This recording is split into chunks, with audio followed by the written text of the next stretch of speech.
The lights are the worst part of decorating, Shelley hissed back. This way, they can plug it right in, make hot chocolate, and hang ornaments. Heaven only knew what the tree would look like when the lights were plugged in.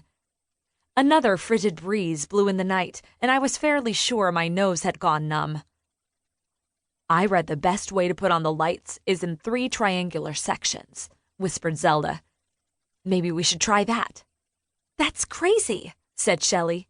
You have to zigzag them along the branches so you'll get depth in the lights.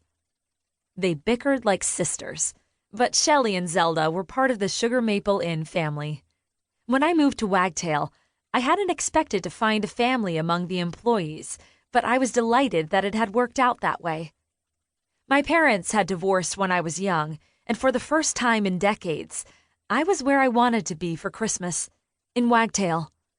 No planes, no trains, no hasty visits, and best of all, no arguments about where I should be and when.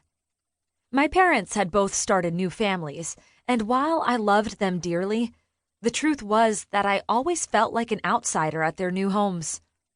I had such happy childhood memories of Christmas in Wagtail, and while I knew things would be different seen through my adult eyes, I couldn't help being excited about spending the holiday in Wagtail.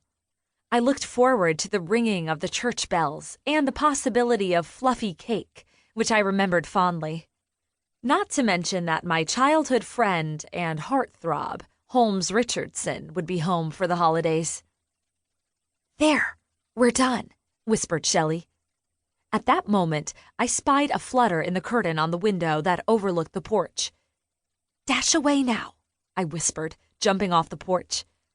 Thank goodness our rush to the sleigh golf cart caught Trixie's interest, and she leaped on board with us. The electric golf cart couldn't go too terribly fast, but I gunned it as Zelda shook sleigh bells attached to a leather horse harness. The merry tinkle made me grin every time. What could be more fun? Did you really say dash away? Shelley laughed. It just came out. I guess I'm in the spirit of the season. At that moment, a light blazed upon us, so bright that it briefly blinded me, and I slammed the brakes. Trixie yelped in surprise. It's a sign from heaven, breathed Zelda with wonder in her tone. I blinked and gazed around. Not unless the Grinch has a heavenly connection, muttered Shelley. She pointed to our right. I squinted against the glare.